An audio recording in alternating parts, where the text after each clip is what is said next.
आमिर भाई ये बताइए जजेस को कौन धमका रहा है, आपका क्या ख्याल है? खत्मों को लिखने का मकसद क्या है? और ये कि नई कोई तहरीक ही जन्म ले लिया जी, नामूस पाकिस्तान।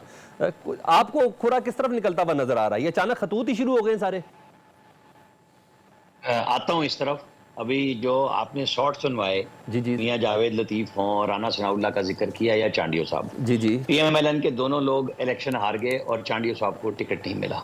ठीक है। तो सारों की गुफ्तगू को इसी तनाजुर में देखें ओके। कि जब कोई मैदान से बाहर होता है तो उसके एहसासात और होते हैं, और जब वो मैदान में मौजूद होता है तो उसकी गुफ्तगू कुछ और होती है। तो कोई ऐसा इशू नहीं है। सियासी जमातें जब बड़ी होती हैं, पीटीआई के अंदर देख लें, पहले कहा गया कि स्पीकर बनेंगे असद कैसर के भाई, फिर कहा गया तैमूर जफर झगड़ा के वो जो उनको बनाया जाएगा वजीर खजाना, नहीं बनाया गया, खान साहब के ऑर्डर थे। ये बड़ी जमातों में फोकल पर्सन भी बदलते हैं, सब कुछ। हमारी सारी सियासी जमातें एक ही जैसी हैं। अब उसमें मोहसिन नकवी आ जाएं, उसमें फैसल वाडा आ जाए। पहले फैसल वाडा को पीटीआई लेके आ गई, फिर अनवारुल्लाह काकड़ साहब पहले बीएपी से आए, बीएपी के वोटों से ही आजाद आए। बिल्कुल। कोई तो है जो निजाम में कुछ ना कुछ हरकत कर रहा है, और हम सब उसको जानते हैं, और आप ठीक है। बिल्कुल जानते हैं और भूलते नहीं हैं। ठीक है। तो ऐसे में जब ये यानी चीजें चल मैरिड रही नहीं है हों, ना फिर आपको आमिर क्या भाई? करना मैरिड नहीं चाहिए? है ना? मैं आपके सवाल पे आ रहा हूँ। जी मैं आमिर आपके भाई। सवाल पे आता हूँ, ठीक है आमिर पे भाई। आता हूँ। तो 8, आपको याद होगा 21 अक्टूबर को एक कबूतर बैठा था मियां नवाज शरीफ के हाथ पे आके। बिल्कुल बिल्कुल तो बिल्कुल। आपको पता है कि पुराने जमाने में चिट्ठी जो है ना, वो चूंकि आपने चिट्ठी का जिक्र किया कि अब ठीक किसी है। को खतूत याद आए, तो मैंने कहा कि वो भी हुआ और अब खतूत आ रहे हैं। ये बहुत सीरियस बात है। ठीक है। इसकी चेकिंग इसलिए जरूरी है कि अगर 10% इंथ्राक्स आ रहा है और उसमें जाहिर है आंखों पे भी जलन हुई, हाथ पे भी हुई, तो कोई तो है जो शरारत कर रहा है।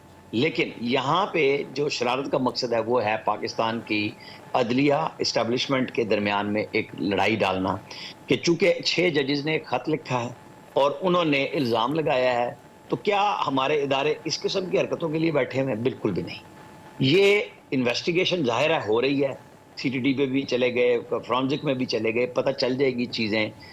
ढूंढना भी चाहिए, हमारे इंटेलिजेंस इदारों को इस पे और ज्यादा मुतहरिक होना आज चाहिए। कुछ लोगों की गिरफ्तारी की भी इतलात है। क्योंकि क्योंकि जो इल्जामात लगाए जा रहे हैं ना, जो सोशल मीडिया पे प्रोपेगेंडा हो रहा है, वो बड़ा ही गलत है कि वो सीधा सीधा एजेंसियों पे इल्जाम लगा रहे हैं कि क्या हमारी इंटेलिजेंस एजेंसियां अब इसी काम के लिए रह गई हैं? जो सही। हमारे सुपीरियर जजेस सवाल ही हैं था सुप्रीम कोर्ट सही में कहा। बैठ के, अतर मिनल्ला साहब ने जिस तरह गुफ्तगू की, ये बैठे हुए थे उसी हाई कोर्ट में, वहीं से बेनिफिशरी होके पहले चीफ जस्टिस बने। जब शौकत अजीज सिद्दीकी साहब ने कहा था, तो ये जो पुरानी चीजें थी उस पर सारे खामोश थे।